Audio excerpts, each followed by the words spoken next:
kalau kita perhatikan umumnya mobil-mobil EV itu dilengkapi dengan perangkat audio yang sangat standar ya. Jadi kalau kita berbicara tentang garansi dari pabrikan mobil, pasti setiap lu melakukan perubahan baik itu mobil konvensional atau mobil listrik, pasti ATPM tidak mengizinkan atau pasti melarang. Artinya dia pasti bilang, wah ini gara-gara lu pasang audio nih hangus. What's up guys, gue Irandi Budianto and welcome to AJM Talk. Nah, AJM Talk tuh apa sih? Kita bakal ngebahas atau ngobrol-ngobrol santai mengenai seputar dunia otomotif bareng narasumber-narasumber yang ahli di bidang tersebut. Yang pastinya keren-keren guys. Dan hari ini kita bakal ngomongin tentang kontes dunia peraudioan di mobil. Nah, seperti apa sih bentuknya? Yuk, let's go!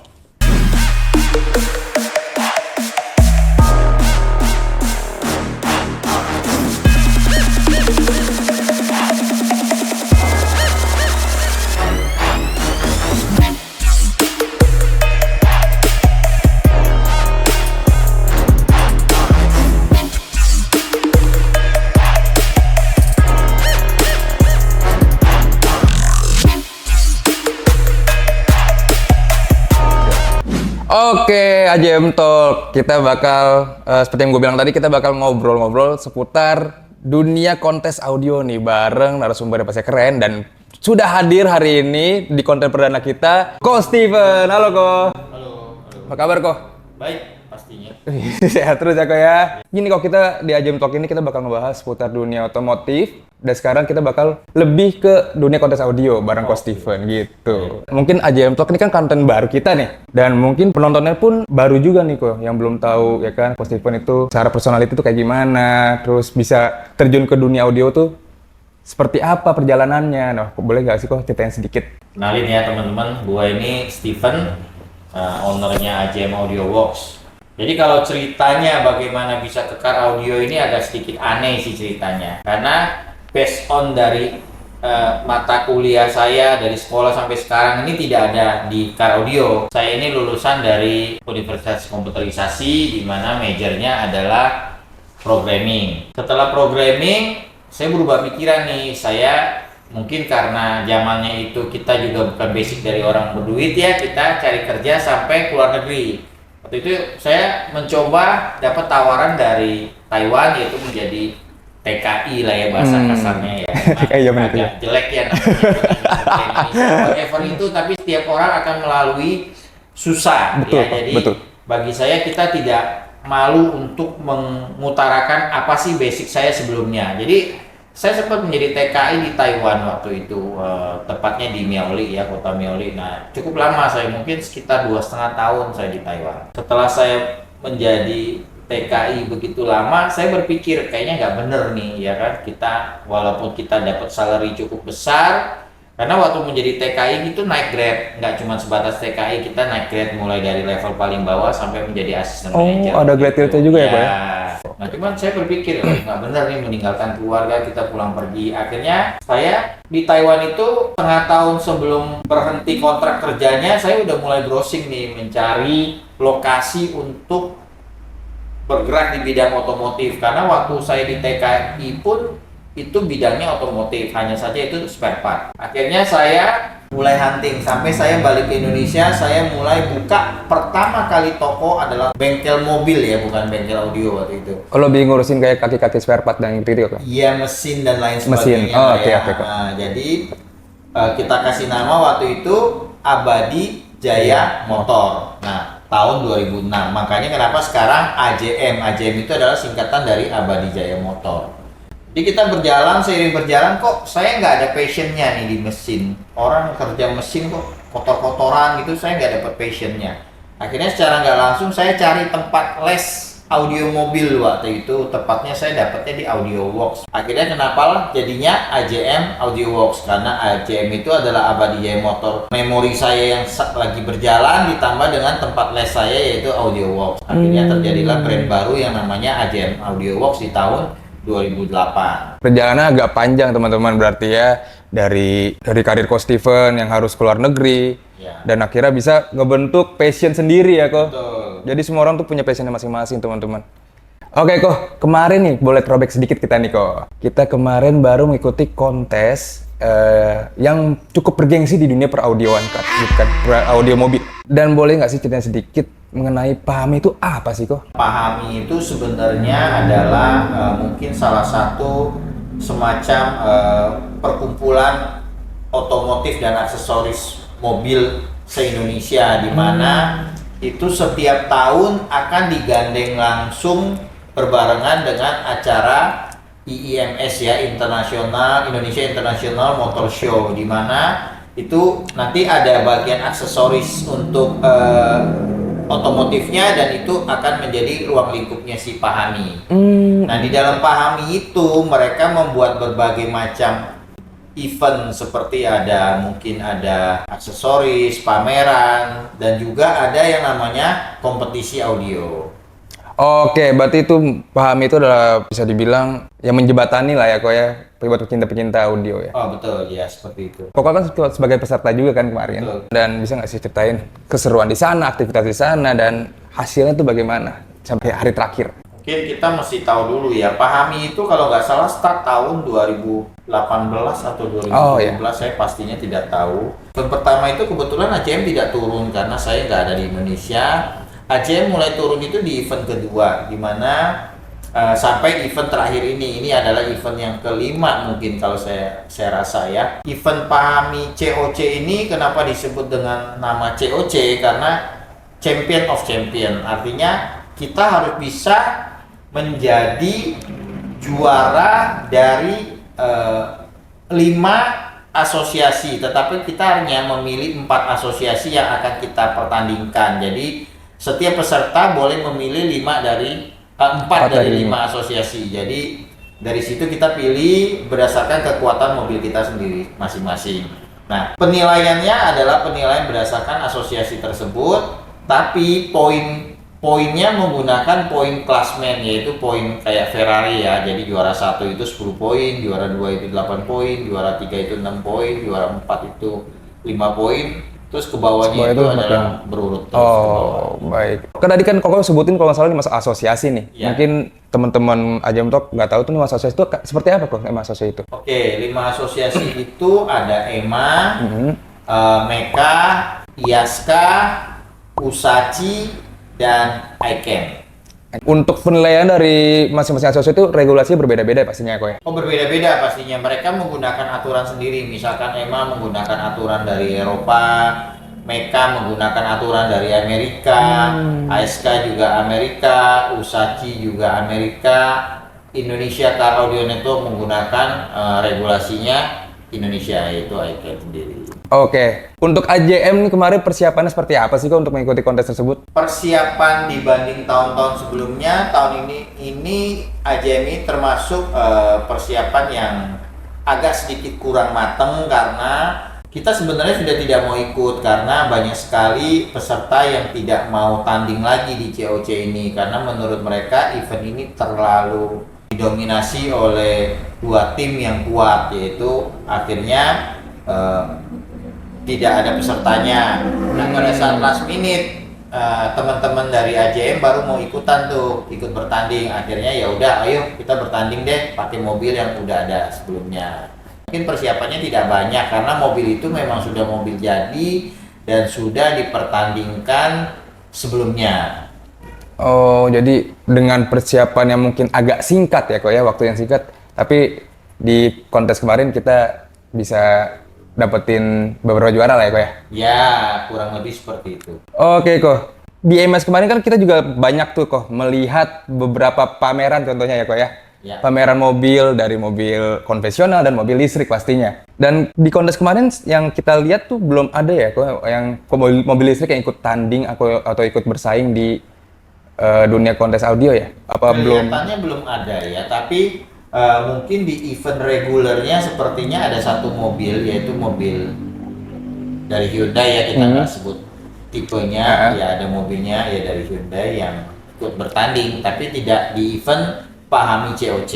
Oh gitu, tapi mungkin untuk kedepannya harusnya ada lah kali ya kok ya untuk semua ini. Kedepannya saya rasa mobil listrik ini akan mendominasi juga ya untuk suatu pertandingan car audio karena dinilai kabinnya yang cukup hening ya, karena tidak ada mesin kan di dalamnya. Jadi kompetisi audio ini kan identik dengan suara yang detail, definitionnya jelas, semuanya terdengar dengan baik. Nah, dengan di feature atau dengan diberikan tempat atau mobil yang cukup baik, saya rasa itu akan menjadi suatu kandidat ya, atau suatu kesempatan yang lebih baik lagi untuk setiap toko bertanding pastinya. Oke, buat Coach Steven sendiri nih, lebih interest mana nih kalau buat ditanya ya? Interest ke mobil konvensional atau mobil listrik nih? Oke, kalau ditanya lebih interest kemana ya, kita balik lagi ya, audio itu balik lagi ke kabin. Tidak cuma sebatas mesin dan listriknya saja, jadi banyak perhitungannya. Tapi kalau ditanya interestnya kemana, mungkin ke listrik ini akan lebih interest. Tetapi perlu diperhatikan karena banyak sekali pemilik dari mobil-mobil listrik ini atau mobil EV ini, electric vehicle ini, yang belum bersedia untuk di-upgrade audionya karena banyak pemikiran ya, dalam arti pemikiran itu garansinya tidak berlaku, akan mengganggu ke jarak pemakaian dari si mobil listrik itu sendiri, dan takut ada apa-apa di mobil itu yang pastinya. Ya karena isi mobil tersebut ternyata emang full listrik ya guys, baterai dan lain-lain yang agak mungkin di mata orang awam agak sensitif ya kok ya. Betul, betul. Dan pengetahuan akan mobil listrik dibanding dengan mobil konvensional itu kan masih belum baik ya. Jadi orang berpikir, ini mobil listrik nih, kalau saya tambahin audio nanti mengganggu kelistrikannya bla bla bla dan lain sebagainya. Nah, itu yang masih kita akan jelaskan mindset ke mereka, dimana sebenarnya audio dengan baterai daripada litiumnya si listrik itu tidak berpengaruh sama sekali sebenarnya. Hanya saja memang pada saat pemasangan itu agak beresiko dibanding dengan mobil konvensional pada umumnya. Kenapa? Karena mobil konvensional installer itu sudah lama sekali di dunia itu. Nah, sekarang keluar sesuatu yang baru. Ya, installer itu butuh yang namanya adaptasi, belajar lagi, pembelajaran lagi, dimana itu sebenarnya bisa-bisa saja. Ajam tuh kayaknya pernah pasang audio untuk mobil EV ya kok ya? Sudah sering sih sebenarnya untuk mobil EV itu, tapi kita masangnya adalah untuk kepentingan harian ya. Oh, Karena daily use, betul. kalau kita perhatikan umumnya mobil-mobil EV itu dilengkapi dengan perangkat audio yang sangat standar ya. Jadi mungkin cost terbesarnya dari mobil EV itu saya rasa adalah baterai dan mobil listrik. Jadi perangkat lainnya mungkin ya udah minimalisir ya, artinya dikurangi ya. Akhirnya mereka membeli mobil baterai ya suaranya biasa-biasa saja ya. Banyak yang di-upgrade dengan paket-paket standar yang berfungsi untuk daily use, untuk harian aja. Oke, berarti rata-rata mobil EV itu untuk sekarang ya masih penggunaan daily use sih untuk pembangunan audionya. Ya enggak juga sih sebenarnya, kedepannya itu akan banyak sekali yang akan di-upgrade seperti itu. Hanya saja butuh kejelasan kepada setiap customer yang memiliki mobil EV bahwa pemasangan audio di mobil EV itu sebenarnya tidak mengganggu sama sekali terhadap pemakaian jarak ataupun kelistrikan di mobil itu. Karena mobil listrik itu sebenarnya mereka memiliki dua aki yang berbeda, di mana aki pertama itu adalah aki yang kita sebut dengan aki konvensional biasa ya, aki 12 volt biasa yang berfungsi sebagai untuk media atau multimedianya si EV, berfungsi sebagai engine startnya si EV, mungkin berfungsi sebagai lighternya si EV. Nah, ini aki utama yang hanya 12 volt, yang ini umum sebenarnya. Dan ada lagi satu aki penggerak untuk menggerakkan mobil itu berjalan, yang kita sebutnya adalah mungkin baterai lion polimer atau lion apa ya, yang bisa menyimpan lama. Nah, baterai ini sebenarnya tidak terintegrasi dengan baterai utama, di mana baterai lion ini sebenarnya dia voltasenya sangat tinggi, 16 volt something, di mana kalau kita konekkan ke audio mungkin perangkat audionya yang akan kebakar. Betul. Jadi sebenarnya kita mengambil aki utama di depan 12 volt dan diberi dengan penguat mungkin aki tambahan, sehingga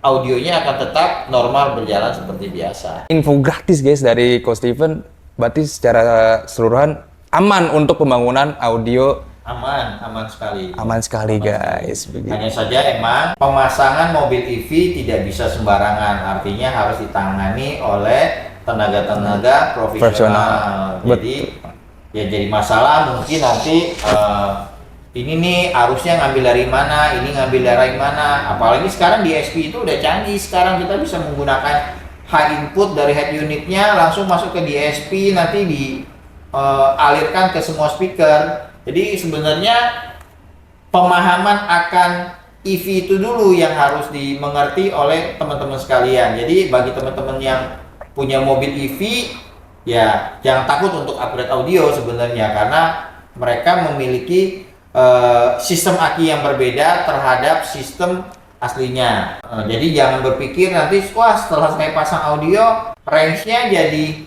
pendek nih mobilnya yang harusnya di speknya 425 km dengan kondisi baterai penuh, setelah pasang audio menjadi 300, padahal itu tidak mengganggu ke sana sebenarnya. Tapi alangkah baiknya pada saat kita memasang suatu car audio di mobil EV, kita harus mencari produk-produk yang sangat low consumption energy, artinya cari power yang tidak menyita power baterai besar, karena aki untuk aki utamanya ini hanya kecil, kita harus menambahkan aki lagi. Oke. Untuk sistem yang complicated ya, tapi kalau untuk sistem daily use plug and play ya gampang sekali, tinggal ambil dari aki depan aja. Nah kok untuk semisal modif audionya tuh bagian untuk mobil EV, kira-kira hasilnya akan sama seperti di mobil konvensional atau berbeda nih? Mungkin yang harus diperhatikan di mobil EV itu yang ditakuti orang adalah noise ya.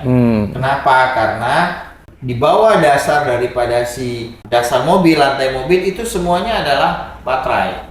Artinya itu akan memberikan noise yang cukup besar, karena kabel-kabel speaker akan berada posisinya di atas itu. Jadi bagaimana kita waktu proses instalasi itu kita memikirkan itu sehingga suaranya diam. Tapi ditanya nanti hasil resultnya dengan mobil konvensional dengan mobil listrik bagaimana? Hasilnya harusnya lebih baik mobil listrik. Di mana dia lebih hening. Karena saya sering menjurikan di luar negeri, di mana di luar negeri itu sudah lumrah ya, Pak? Di luar negeri. Sudah lumrah ya untuk menggunakan mobil-mobil listrik ya, kayak di Hong Kong, Tesla segala macamnya. Di Cina, BYD itu terkenal sekali mereka di sana, dan mereka udah install banyak sekali sistem seperti itu. Oke kok, dari penjelasan Ko Steve juga, cocok gak sih mobil EV ini berkembang di Indonesia? Sejauh yang Koko lihat. Oke, nah itu pertanyaan itu agak susah dijawab ya. Kalau saya sebagai pakar audio atau saya sebagai bidangnya di audio, saya rasa ini baik sekali. Tapi kalau dari segi produsen mobil apakah layak atau tidak, nanti akan balik lagi ke konsumen. Apakah mereka memikirkan, dalam arti memikirkan ini dibanding mesin konvensional ini lebih baik atau enggak, nyusahin apa enggak, nah itu konsumen. Tapi kalau dari segi saya sebagai orang audio, saya rasa ini cocok sekali untuk di zaman sekarang. Oke, berarti kesimpulannya kok kalau mobil listrik ini untuk modifikasi aman ya kok ya? Aman sih sebenarnya. Jadi kalau kita berbicara tentang garansi dari pabrikan mobil, pasti setiap lu melakukan perubahan baik itu mobil konvensional atau mobil listrik, pasti ATPM tidak mengizinkan atau pasti melarang. Artinya dia pasti bilang, "Oh, ini gara-gara lu pasang audio nih hangus." Gitu. Padahal sebenarnya pada saat kita melakukan pemasangan audio, kita benar-benar tidak ada hubungannya sama sekali dengan sistem kelistrikan bawaan mobil, karena kita selalu menarik jalur baru dari baterai utama ke fuse block bagian belakang dan semuanya dilindungi oleh fuse block lanjutan lagi. Tetapi memang banyak sekali pabrikan ataupun ATPM yang bilang kalau setelah pasang audio ini garansinya hangus bla bla bla, karena mungkin trauma dengan toko-toko bandel ya. Artinya toko-toko bandel itu artinya potong kabel sana, potong kabel sini, dimana itu bisa menghanguskan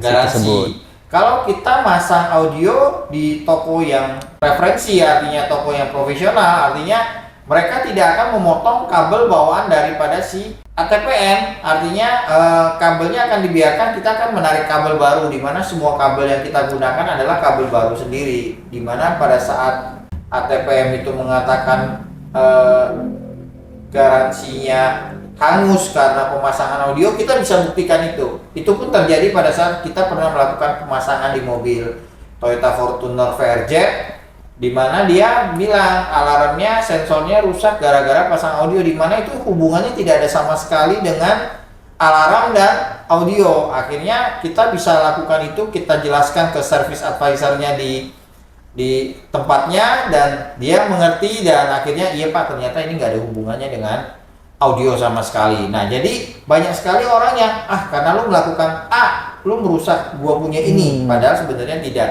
Itu tidak hanya terjadi di mobil listrik, jadi di mobil konvensional pun selama itu mobil baru, mereka akan mewanti-wanti, kalau lu pasang ini nih, kalau lu pasang audio nih, nanti garansinya rusak ya, kalau lu pasang lampu nih, nanti garansinya rusak ya, bla bla bla. Itu semuanya akan di notaben dipesankan seperti itu. Tapi selama kita datang ke toko ataupun tempat yang benar-benar profesional untuk memasangnya, harusnya itu tidak akan terjadi seperti itu.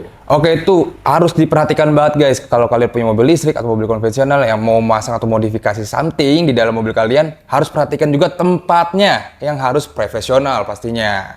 Oke, thank you buat Coach Steve buat penjelasannya nih. Detail banget, daging banget kalau kata anak zaman sekarang ya.